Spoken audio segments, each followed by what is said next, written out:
Project Playtime is dying. By that I mean the player base has steadily declined, and I'm not surprised. If we look at the Steam charts, we can see how small the average number of players has become. I'm quite a huge fan of this game, and I feel like this is an interesting change for the asymmetrical world. I really do want to see this game prevail where others have failed. I've seen many games of this genre come and go, but I really hope this isn't one of them. Phase 3 is dropping October 25th with a new map teased, but what I really want to know is if any major bugs have been fixed, and if they adjusted the balance of the game. There hasn't been an update since May 31st, with only small updates since then that try to fix some bugs but didn't do such a good job. In July, there was 2 updates that both said that they were fixing the hands sticking sideways to floors and ceilings. Yeah, I don't have high hopes. So, in my opinion, there are 3 major issues that contribute to this decline. Bugs, quality of life features, and the overall balance between survivors and monsters. Now, the game has always been riddled with bugs and exploits, which the devs have tried to fix, including how the Destroy Toy map can destroy your PC with how badly it's optimized. Though most of the time, this would cause new bugs to appear. The collage puzzle alone has 2 different bugs associated with it.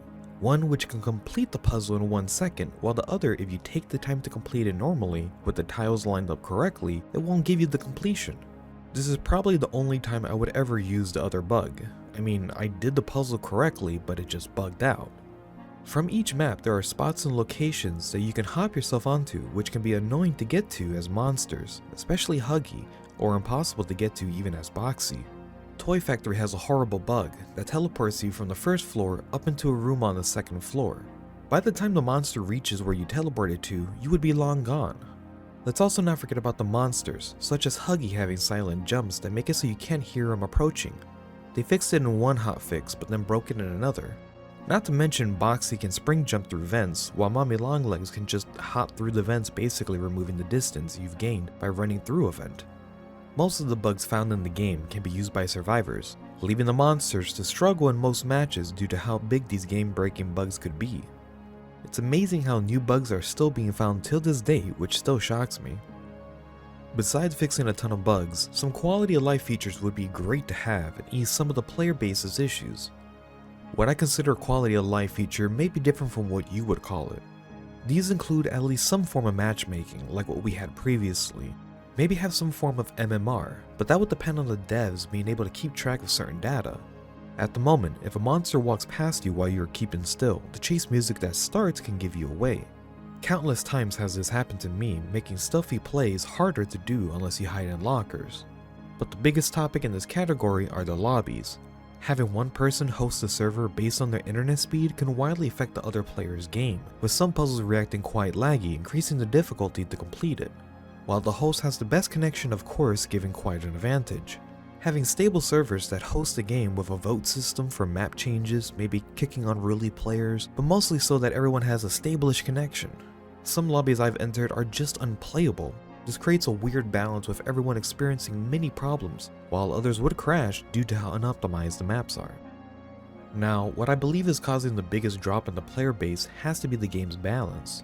At higher levels, the survivors know how to use dash handles to gain ridiculous speeds, evade before the monster reaches your location, and use the map's environment to their advantage. At lower levels, people would think the monsters are overpowered, but that's because of player skill and how the game doesn't really prepare you for a higher skill based match. Most players won't even play the tutorial, though the tutorial can be quite buggy, and not the most helpful for understanding what would actually happen during a real match. What usually happens is that we see new players join, the game starts, and then they get caught by the monster within like 30 seconds and they just end up quitting the lobby. That, or they're crashing, but it's kinda hard to tell what's happening.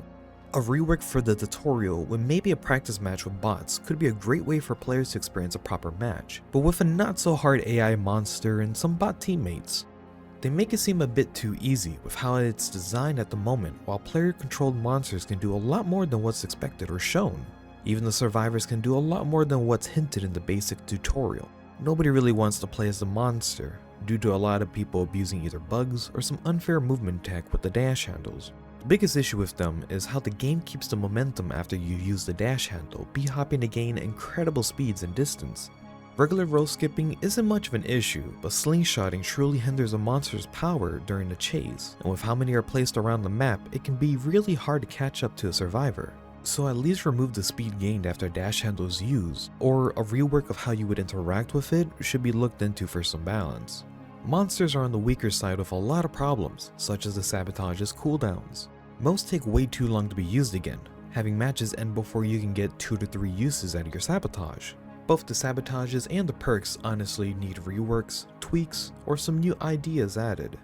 For survivors, there's a small handful of perks that everyone tends to use, while sabotages need some buffs with some shorter cooldown timers and maybe change their powers.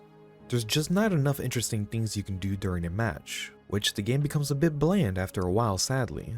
Removing the web ability from Mommy Longlegs has made her almost useless, so hoping something is changed in the next update. Maybe something that they can add are like modifiers to a monster's kit, changing some metrics, giving some bonuses and negatives to different monster mechanics.